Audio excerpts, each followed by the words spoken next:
पिछले क्लास में हम लोगों ने बहुत कुछ देख लिया था, percent of profit and loss का बहुत कुछ। तो इसी क्लास में उसी चीज़ को थोड़ा सा आगे बढ़ते हैं, लेकर चलते हैं। ये क्वेश्चन ज़रा पढ़िए और अटेम्प्ट कीजिए। वीडियो को पॉज करके एक बार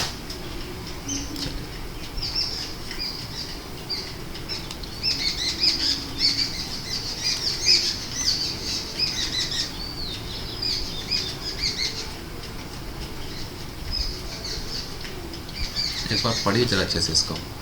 अब बोल क्या रहा है कि एक व्यक्ति ने किसी वस्तु को एक निश्चित दर पर बेचा और 10% लाभ प्राप्त किया।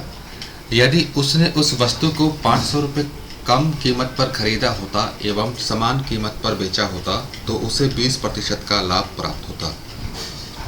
वस्तु का क्रय मूल्य ज्ञात करें।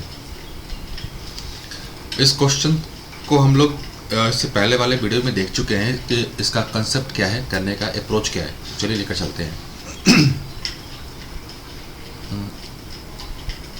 सीपी और इधर एसपी लिख दिया। ये ओल्ड और ये न्यू। ओल्ड और न्यू कुछ नहीं है, वो कंडीशन है कि एक कंडीशन और ये दूसरा कंडीशन। ये पुराना वाला और ये नया वाला। बोल क्या रहा है कि 10% प्रॉफिट हुआ है।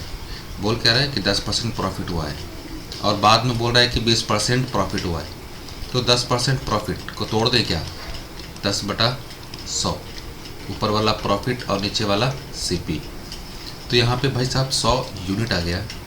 यहाँ पे हम लोग यूनिट में काम कर रहे हैं, तो इस पे कितना हो जाएगा, 110 यूनिट। यहाँ पे कंफ्यूज मत होना, ये बेसिक तरीका लेकर चल रहे हैं हम लोग अभी। फिर बोल क्या रहा है कि बाद में वो 500 रुपये कम में बेचा होता, मतलब ये माइनस 500 रुपीज़, तो क्या होता, उसको प्रॉफिट होता।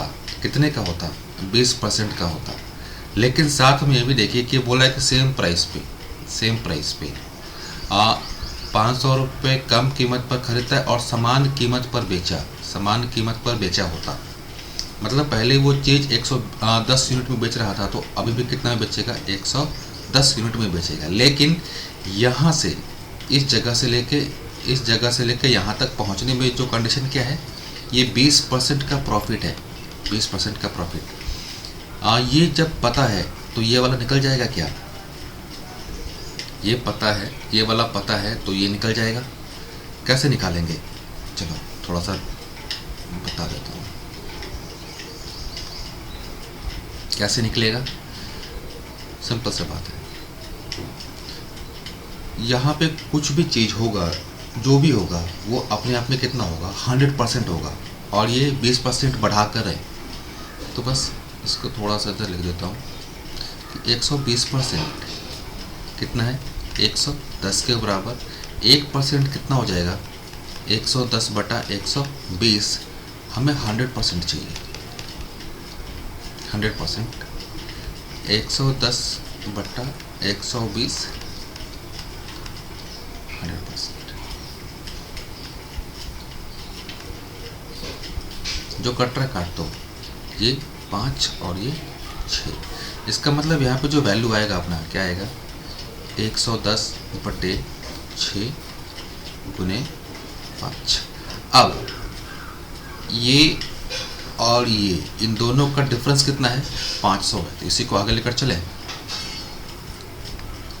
100 माइनस 110 गुने 5/6, ये किसके बराबर, 500 रुपये के बराबर।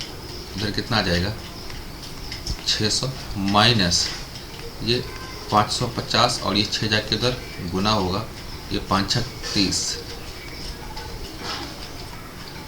मार्कर चेंज कर लेता हूँ ताकि कोई गड़बड़ी ना हो, साफ साफ दिखता रहे।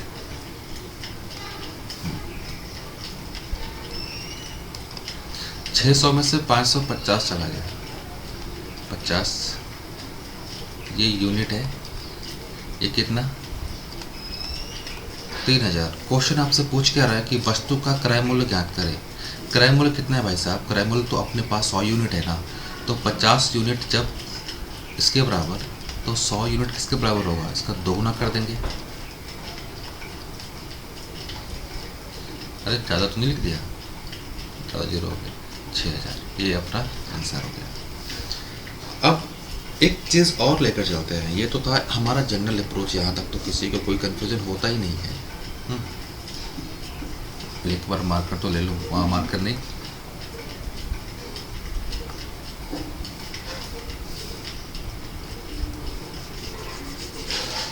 ये था पहला अप्रोच। दूसरा तरीका देख रहे हैं, अच्छे से देखना। दूसरा तरीका भी बहुत सिंपल है, लेकिन वो बार बार इस्तेमाल नहीं करना है। वो बार बार इस्तेमाल नहीं करना है। कुछ लिमिटेड कंडीशन जब होगा वो तभी इस्तेमाल करना है आपको। क्लियर है? वो हमेशा इस्तेमाल नहीं करना है।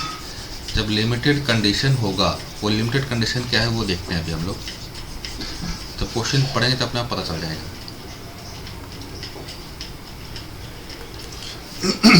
अनलिमिटेड कंडीशन क्या है, उससे आगे बढ़ने से पहले एक चीज़ ध्यान देना। हम लोग परसेंटेज में क्या करते थे, याद करो। परसेंटेज में एक हम लोग क्वेश्चन पढ़ते थे। कौन सा क्वेश्चन पढ़ते थे, याद करो। शुगर वाला पढ़ते थे या राइस वाला पढ़ते थे। वहाँ पे होता क्या था, याद करना। प्राइस इनटू क्वांटिटी, ये हमारा एक्सपेंस देता था। जब हमें एक्सपेंस को कांस्टेंट रखना था, फिक्स रखना होता है, तो हमारा प्राइस और क्वांटिटी एक दूसरे का उल्टा होता है। प्राइस और क्वांटिटी एक दूसरे का उल्टा होता है, ये कहते हैं। तो सेम चीज़ यहाँ पे भी है। जब क्वेश्चन में बोल दे क्या, नोट वाली बात है। नोट वाली बात क्या कि जब एसपी क्या हो, कांस्टेंट हो। एसपी क्या हो, कांस्टेंट हो, फिक्स हो। एसपी क्या हो, कांस्टेंट हो, फिक्स हो, तो ऐसी कंडीशन में इस्तेमाल करना है। कंसेप्ट क्या है, यही कंसेप्ट है जो परसेंटेज में हम लोगों ने शुगर, राइस मतलब चीनी, चावल, आटा, ये सब वाला जो क्वेश्चन किया था, वहाँ पे क्वेश्चन का कंसेप्ट क्या था कि P into Q is equals to A।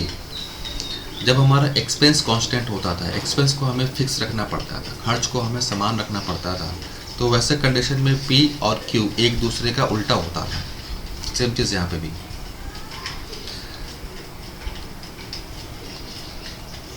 SP और CP, केस 1, केस 2। केस 1 में प्रॉफिट कितने का हो रहा है, 10% का, तो भाई साहब 110। केस 2 में प्रॉफिट कितने का हो रहा है, 20% का, 120। तो इसको छोटा कर दें तो ये 11 और ये 12। तो जब हमें SP का रेशियो मिल गया, SP का रेशियो मिल गया, तो उसको उल्टा कर देना। ये 12 और ये 11, तो ये हमारा CP का रेशियो हो जाएगा। क्लियर है? ये हमारा CP का रेशियो हो जाएगा। ये हमारा CP का रेशियो। CP पहले कितना था, 12, अब हुआ 11। कितना कम, 1 यूनिट कम हुआ है। 1 यूनिट कम हुआ है। 1 यूनिट कम किसके बराबर दिया हुआ है, 500 के बराबर। तो भाई साहब 2 यूनिट कितना होगा, 1000 के बराबर। लेकिन हमें 2 यूनिट नहीं चाहिए, हमें पूछ रहा है क्या, क्रय मूल्य क्या होगा। अपने पास क्रय मूल्य कितना है, 12 यूनिट है। तो 1 यूनिट 500, तो 12 यूनिट कितना हो जाएगा, 12 गुने 500। यही आंसर। दोनों तरीका आपको याद होना चाहिए, पता होना चाहिए। क्लियर है?